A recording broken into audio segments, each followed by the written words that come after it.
This is the Wise Guy Radio Show, a podcast dedicated to the education and advancement of today's artists in the world of glass. My goal is to share an understanding of simple business principles and relationship development that you, the artist, can implement now. Starting with good habits and a solid foundation, you can grow not only as an artist, but also an artistic entrepreneur. Welcome to the Wise Guy Radio Show. You're listening to the Wise Guy Radio Show.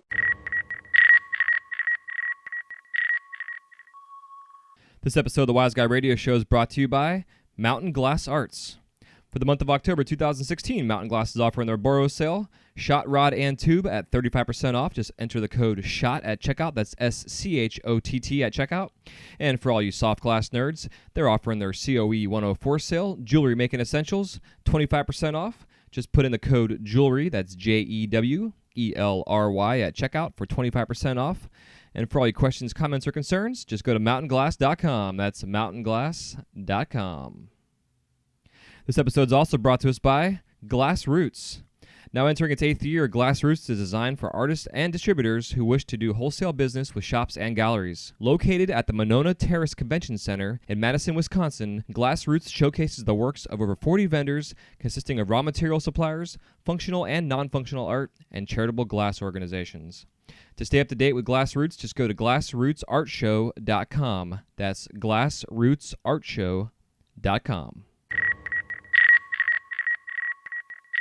Hey, what's happening? Welcome to the Wise Guy Radio Show, episode number 129. This is Jay Michael, your host. Thank you so much for tuning in today.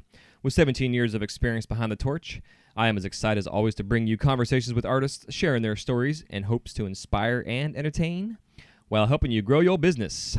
And today is no exception.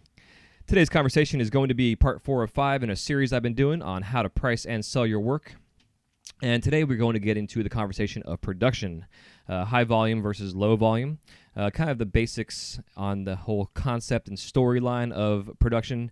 I don't get into too full details, but I get into more of the philosophical concepts and ideas of how myself personally goes through the process of doing production, especially from the bare bones minimum of getting started on production and how to really calculate your numbers, blah, blah, blah. So definitely hope you enjoy it. It's definitely informative. I have spent some really a lot of time on sitting down and making sure that it's not that long of an episode, but it's just enough information to not be overwhelming and consumable so you can digest it and then take it into your business and hopefully put it into action. And a lot of conversations I've had with other artists out there who have gone through these series that I've been doing, the feedback I've been getting is amazing.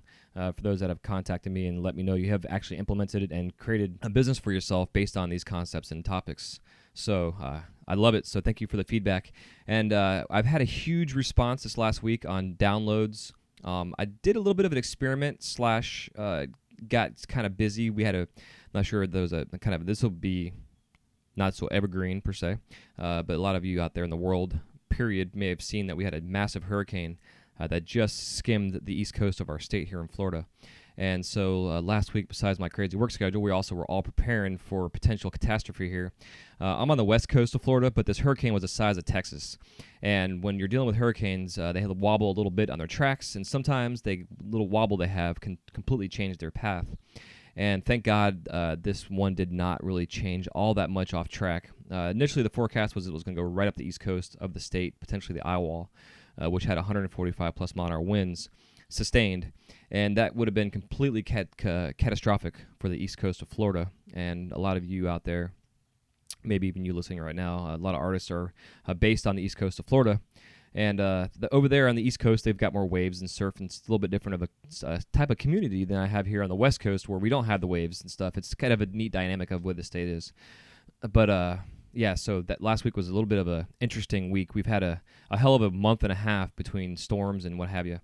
So I didn't really post anything last week. I had really riding on the coattails of 2 really amazing interviews, and the download numbers have been unbelievable. I mean, like completely mind-blowing.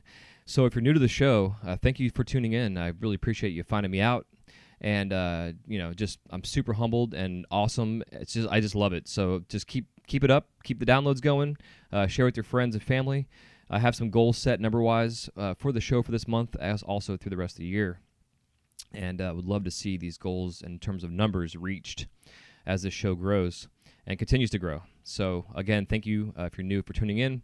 And we're back on track. I'm going to be spending most of the day today recording several different series of content. Not to spoil anything, but these will be going out over the next couple weeks as we gear up for the holidays, because now we're in October, and before we know it, it's going to be Black Friday, Cyber Monday, and then Christmas is here, and Hanukkah, and Kwanzaa, and all the other fun holidays we have. So we all need to start thinking about that in sales and gearing up for getting into the nitty-gritty. So part 5 of the series is going to be gearing up for the holidays in terms of pricing and selling your work. I did a small little episode last year on the process I went through to get ready for Etsy and sell on Etsy for Black Friday and Cyber Monday.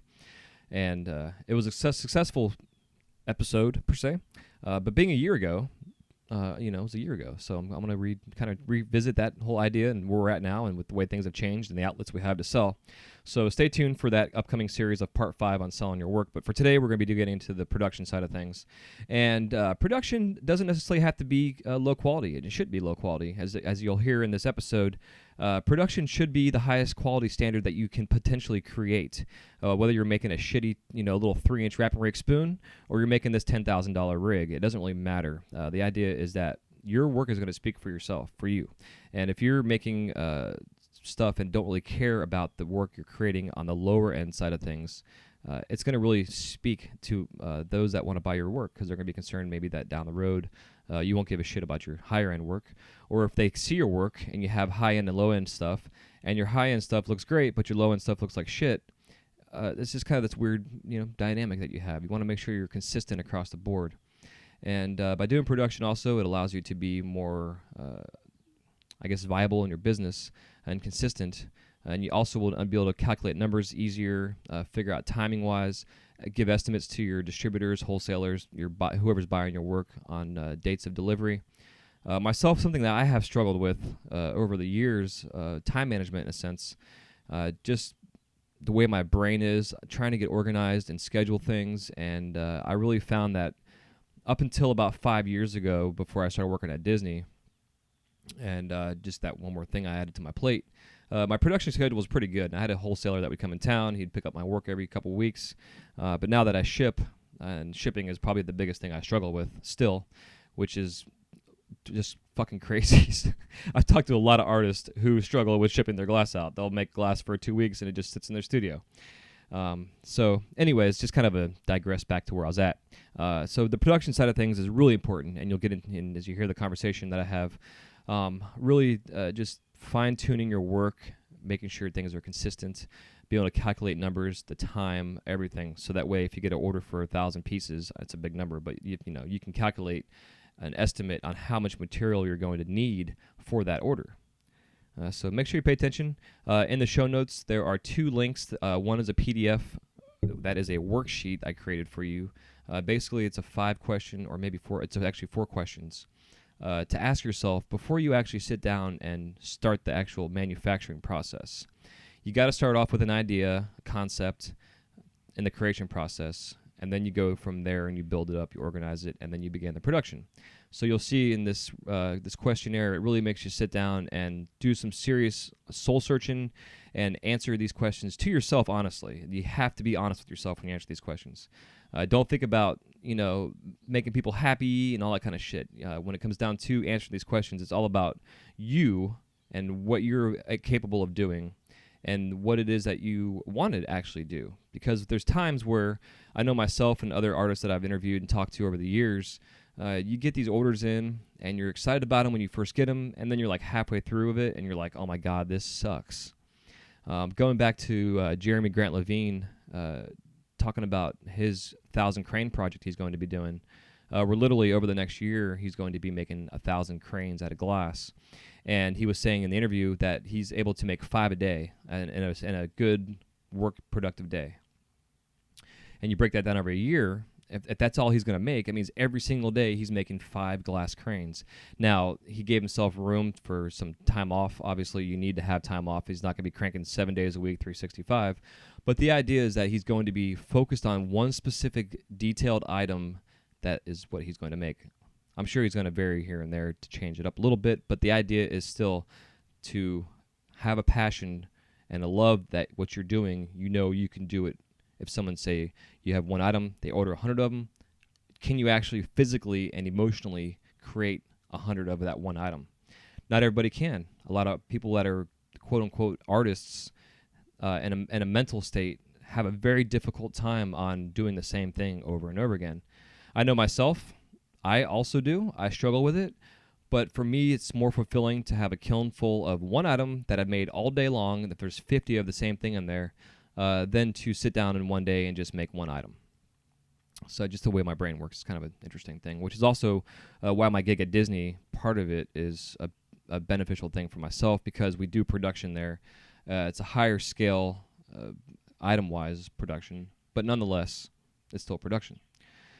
So I hope you enjoy this episode. Again, this is all very critical, important areas to take into consideration. Whether you're new, you're a novice, you're a hobbyist, you're a professional, it doesn't matter. These are things you need to take into consideration for sure.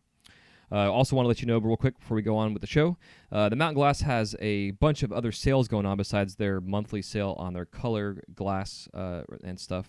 Right now they are offering their kiln sales. They have a Paragon Bluebird XL digital kiln. The dimensions are 20 by 4.5 by 9 inches. It's a 120 also, which is killer. Normally they're priced at $11.25, and right now they're on sale for $8.99. So it's a really killer little small kiln. Also, they have their Genkin AF3 digital kiln. It's a top loader, but it's got a front bead door on it, which is killer. One of my students, Richard, that I have, he actually has this kiln, and it's perfect for getting started. Normally it's $875. Right now they have it on sale for $699.99. It's a 120 also. These are the kind of kilns you could think of also when you're thinking about doing demonstrations. If you go to a shop that doesn't have a studio set up and they have you set up outside in a tent or some shit, you need to bring a kiln with you. These little small kilns are perfect for traveling. They also have the chili pepper that's out there, which to me also is a genius concept that they took a toolbox, made it into a kiln, weighs like 8 pounds, works on 120. It's perfect for portability. But for now, Paragon and Genkin have 2 different types of kilns on sale right now. Mountain Glass, go check them out for that. And also their torch sale they have right now. They've got the Bethlehem torch. This is the Champion. They have on sale right now, and also their Red Max Mega Minor Top Fire torch is on sale. It's $40 off right now. And they're having a Mountain Glass Arts Overstock Mega Sale. Over 100 items, torches, tubing, joints, millies, rods, tools, etc. Explosive discounts. Like big discounts. The CC Plus Ball and Post mount. It's normally $2,200. They've got it on sale for $1,900. They've got an Opal contest right now. And some fun stuff. So check them out, mountainglass.com. Go get them a view, get on their sales. And if you're brand new and you want to get started, you can go get their starter kits, put in the code WISEGUY at checkout, and receive 10% off that order. And so there you go for them. And also hope all y'all that are up at Glassroots this week are having a good time doing sales, getting rid of all the production you've been doing, the items you've been holding on to and making sacrifices and not selling those items. I know it's a huge deal when you have to sit and work for 3 months and you don't sell anything because you're stocking up for a trade show. So good luck and congrats to everybody that's out there at Glassroots. Anybody taking the classes, they're doing an awesome event this week, so definitely enjoy that. And until next time, I'm going to let you guys rock and roll. Definitely go to wiseguymedia.com. Check out the podcast website, everything going on, all things wise, as well as some teasers for an upcoming online course I'm offering. And also this episode, you'll be able to wiseguymedia.com/129. And on there, you'll have the full show notes, the PDF downloads, all that good stuff. And also, I created the new pop-up for our subscription for the website. So if you see a little pop-up, you can go in there, and I'm giving away right now basically a little mini ebook on the beginning process of it's called So You Want to Be a Glassblower, and it's basically an introduction into the whole mindset of being a full-time professional glass artist and the sacrifices that we make, and really to ask yourself, do I really want to be a glassblower? So go there, wiseguymedia.com. Go there, subscribe, join our newsletter. And other than that, oh yeah, one more thing before I forget. If you're part of our Christmas in July Secret Santa pendant trade, I sent out a mass email last week, heard back from about half of you. If you are part of the trade and have not sent out your pendant or have not received it, make sure you check your email. Check the junk folder. It might have gone there. I've had some people respond saying they've got it in the junk folder. I need some responses from everybody just to make sure we're all on the same page to make this a successful trade. I'm sure that there will be a couple of you out there that might fall through the cracks. So I just want to make sure I'm staying on top of everybody and keeping everybody accountable for all this. So you keep me accountable, I keep you accountable, and we all are successful together. So hit me up, check your emails, check the folder if you need to, and I'm out of here. Love ya. Enjoy episode 129, talking about production, high volume versus low volume. Take care. Peace.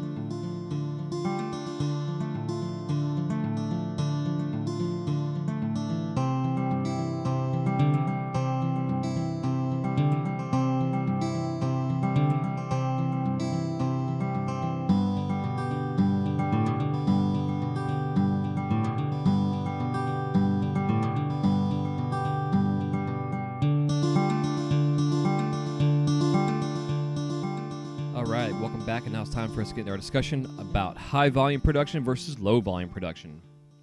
When it comes to manufacturing and selling production, there are many variables that need to be taken into consideration before beginning. For one, do you have an outlet that can move your product lines on a consistent basis? And if so, is it you or a distributor? Now, the second thing to think about is how many items and variations of these items do you want to create? The next thing is how can you keep up with the volume? And can you keep up with it? And last is how diverse are you in regards to these lines and the creations of your styles? There are two ways to look at production: high volume, low end production versus low volume, high end production. Let's start with the idea of creating a production line, and then we will move into the differences of the two areas of consideration. Production. Noun. The action of making or manufacturing from components or raw materials. Synonyms are manufacture, making, construction, building, fabrication, assembly, creation.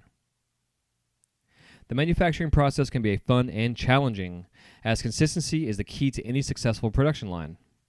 In past episodes, I've discussed the process of finding the baseline calculations of your items.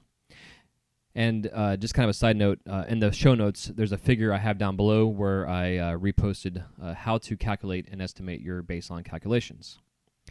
Baseline calculations are key to running a successful business as a production artist. Without a strong, calculated foundation, you'll end up chasing your tail as supplies dry up and run short while making a larger order. The worst case scenario would be if you were halfway or 3/4 of the way through the completion of any order and you suddenly realized you don't have enough material to get your order finished by the deadline you set. So make sure you break down and calculate this out before starting. This will also give you a good idea on the estimated time of completion, and I say estimated because 95% of the time, something will come up that will delay your order. In this situation, just make sure you leave an open line of communication with your rep or retailer so that both of you are on the same page. As the glass industry grows, so does innovation and the variety of items that can be made or sold no matter what niche you reside in. Whether it's manufacturing beads, pendants, ornaments, pipes, etc., you'll need to create a line that is both diverse and unified with a theme or concept. This will help keep your brain focused on the specifics and not constantly seeking other ways of being creative throughout the manufacturing process. If you can set a schedule for yourself to where either on certain days or certain times of that day, you allow for a bit of free time to play with a new idea, this will help you stay fresh with ideas while maintaining a good production schedule, keeping you on track. Before you begin putting your line together, you'll need to sit down and do some serious soul searching, as these decisions will determine how successful you'll be in the end. Here's a simple exercise you can use for anything you're going to create, especially in the area of production.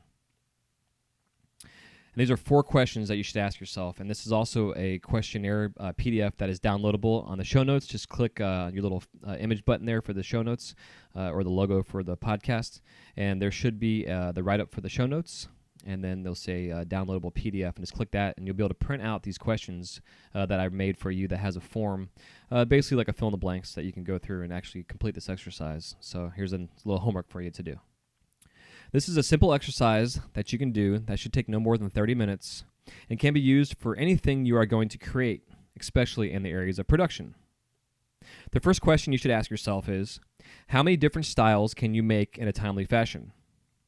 And these are styles that you can actually make. For example, a 3-inch hand pipe or spoon, a shirlock, a hammer bubbler, a carb cap, etc.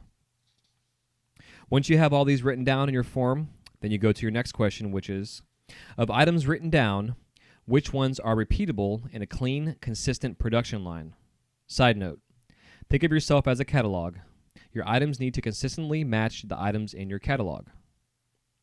For example, so I wrote all my things down I already asked myself. A 3-inch spoon? Yes, I can make that. A shirlock? Yes. Hammer bubbler? Yes. Carb cap? Yes. Etc. Who knows? So as you go down and write your list of things, think of these items and really truly think, can you make this 20 times in a row and it's going to look damn near exactly the same every single time? Obviously, variations come because they're handmade, but still, by having a consistent formula, you should be able to create the same item every single time. If you cannot create the single item, and seriously, be honest with yourself. Don't say you can if you don't think you can. You can always go back and learn the style and the model and then add it to your list or your catalog. And this leads up to the third question you need to ask yourself. Of said items, how many different patterns can you use to diversify the line? For example, my 3-inch spoon. I can do a wrap and rake, a wig wag. I can do dot patterns, stripes, color changers, inside out, etc. The shirlocks, hammer bubblers, carb caps, all the same. These are all patterns that I know that I've done 1,000 times that I can consistently do over and over and over and over again. If all you can do is wrap and rake, that's awesome. You can still make a huge production line just doing wrap and rake. If all you know is inside out, well, you need to back up and learn how to do wrap and rakes first and then go to inside outs again. But you should still do your inside outs. If you know how to do them, do them. But the idea for doing this and consistently doing this whole concept and this actual process and this exercise is to really back yourself up to create a really, really strong foundation so that you're an overall well-rounded artist, not just someone that makes rigs or not just someone that makes whatever, just one item. You got to be able to know your medium and make whatever the hell it is that you want to make. So again, of the items that you wrote down that you think that you actually not think that you know that you can make from the second question, then next to each one, write down the patterns and the types of ideas that you can do. And the last and most important question is, if a distributor ordered 100 of just one of the single items that you wrote down, can your soul handle the monotony? This needs to be asked for every single item that you have listed that you can make. And again, if you have a 3-inch spoon and you write this down and you have 5 different patterns you can do, you now have 5 different pipes you can make, 5 different product lines that you can produce.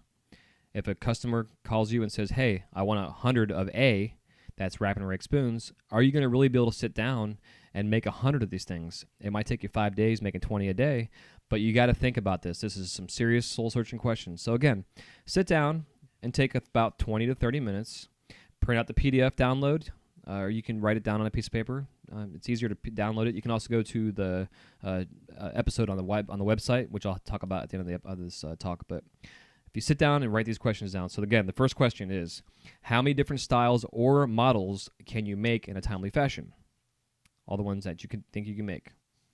And then write down the ones that you can do consistently over and over and over again in a production line. The third question is, of these items that you can do consistently in a production line, how many different patterns can you use to diversify the line? And then the fourth question, the most important, is if a distributor ordered 100 of just one single item, can your soul handle the monotony? Think about it. Can you do it over and over and over and over and over and over? 100 times is a lot of damn times. If, again, you do it over 5 days, it's 20 a day, it makes it easier to do it. But you got to think this way because this is going to come up. And if you want to run a business and be successful, these are the kind of questions that you have to sit down and ask yourself. Can you actually do it? Hopefully, yes. Once you get all these areas established, then it's time to fine-tune your line and begin production. Before you begin the actual production, you need to produce a sample of each item that you will be adding to your catalog and keep as a reference. Once you have your references in hand, then it's time for a test run. The test run means you'll need to create a minimum of 3 per item in a row without stopping to better gauge the estimated time of manufacturing. This will not only help keep you on task, but it will also make it easier to price your work based on the time and the materials associated with said piece. And this downloadable PDF I have includes a chart to input your info in there too. So if you have an example, say a 3-inch spoon wrap and rake, you go back to your sample that you made, and here's a breakdown of the process. So your prep. Your prep includes, to make this 3-inch wrap and rake spoon, 2 inches of extra heavy 25.4 millimeter Cymax, 2 inches of color, and about 9 inches of 6 millimeter clear. This is the formula for this item only and will be repeated the same way of creating your formulas for each item that you've listed. So again, you go back to your 3-inch wrap and rake spoon, you make a sample, you write down what you use to make that piece. If you have to weigh out the material, you can do that too. It's a little bit easier to do it by measurements, by inches. So a 3-inch spoon takes 2 inches of 25.4 Cymax, 2 inches of color, and 9 inches of 6 mil clear. With the points prepped, it's time to begin. The prep has to be calculated into the time of manufacturing, so use a stopwatch app on your phone and write the times down in this PDF that's attached. Estimated prep time is about 5 minutes. So 5 minutes it took me to pull 3 points, have all my color prepped up and ready to go. Now that the points are hot in my kiln, I can now make my 3 spoons in a row without stopping. It roughly took me 25 minutes plus the 5 minutes to do the prep, which makes it 30 minutes total to make 3 3-inch wrap and rake spoons, or they're 10 minutes apiece. And now that you know that you have 10 minutes to make one piece, then you sit down and say, hey, okay, someone is going to order 100 of these things. You do 10 minutes apiece, times that by 100, and now you got 1,000 hours, literally. So think about it. You got to think about you've got to think about the reality. I'm trying to spit this out of what it actually takes to be a manufacturer. There's a lot goes into it. And if you can start off with this foundation by first creating your sample, timing it, figuring out what materials go into it, write all this shit down, keep your samples, even take a picture and print it out and stick it on a piece of paper that has the ingredients next to it as if it's a freaking cookbook, this will make your life way easier and also give you references. These samples, they can also then be photographed for your catalog if you're going to do an online catalog or a paper catalog. And then if you travel to stores or do trade shows, you now have a shit ton of samples you can have that you've collected over the years that you can then bring with you as these are my samples. How many do you want? And then you can get your orders that way also. Just some things to think about.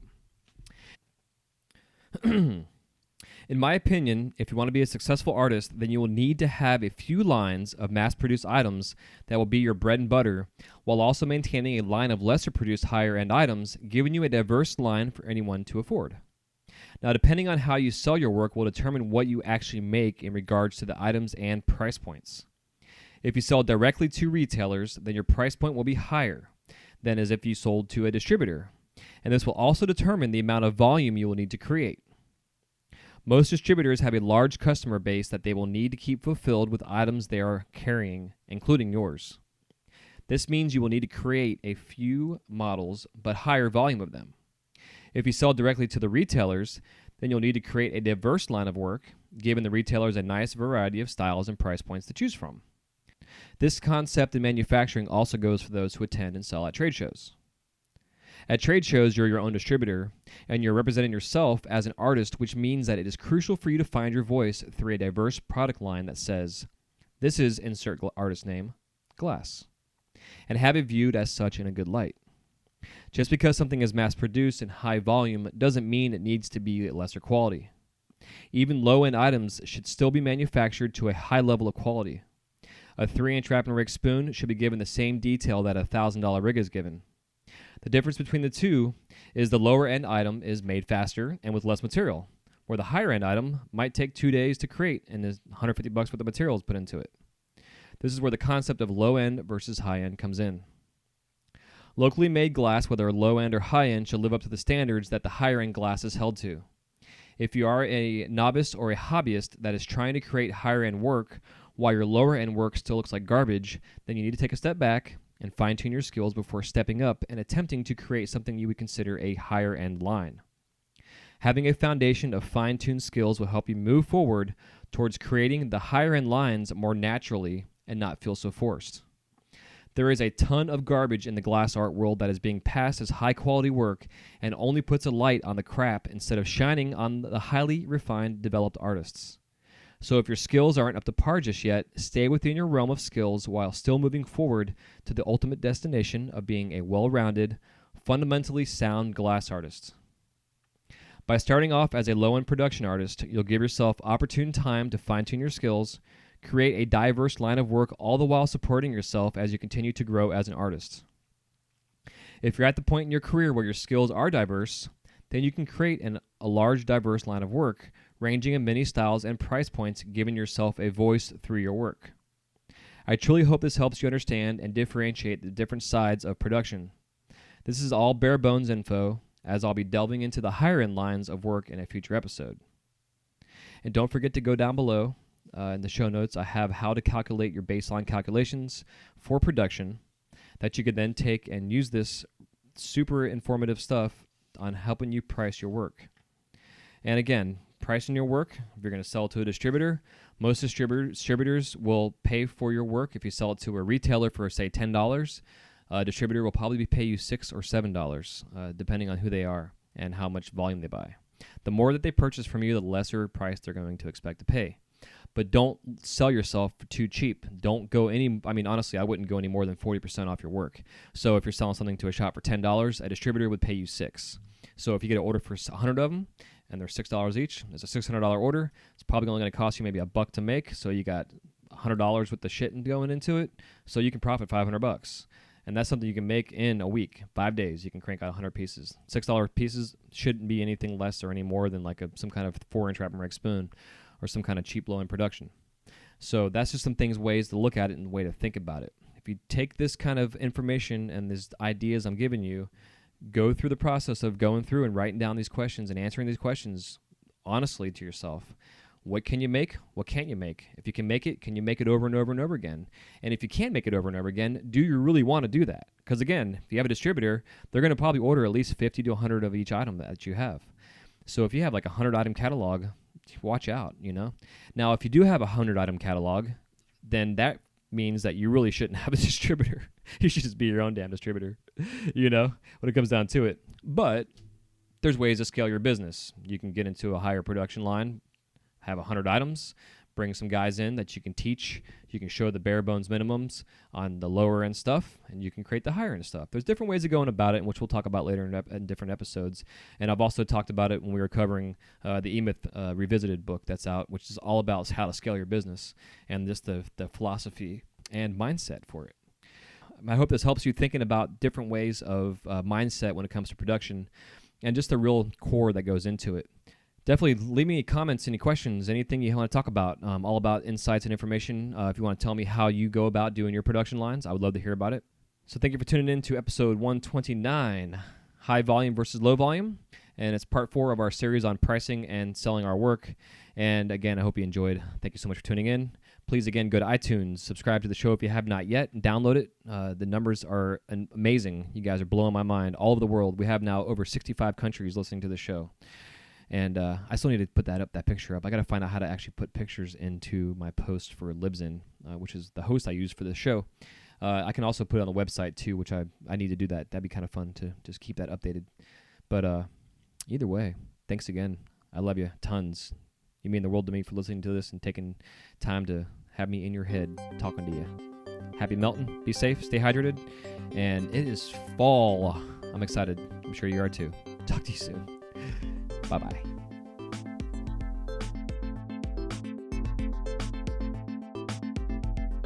This episode of the Wise Guy Radio Show is brought to you by The Flow magazine. Since its inception, the focus of The Flow has been to provide a bond among members of the lampworking community. At every issue, you can enjoy great content with the hottest artists and cutting-edge techniques using the latest industry products. These features, along with the continuation of our Women in Glass edition, Glasscraft Emerging Artist Awards, inspiring gallery showcases, dynamic general interest articles, as well as health and safety information, make The Flow the leading international lampworking journal. For more information or to subscribe to The Flow, go to theflowmagazine.com. That's theflowmagazine.com.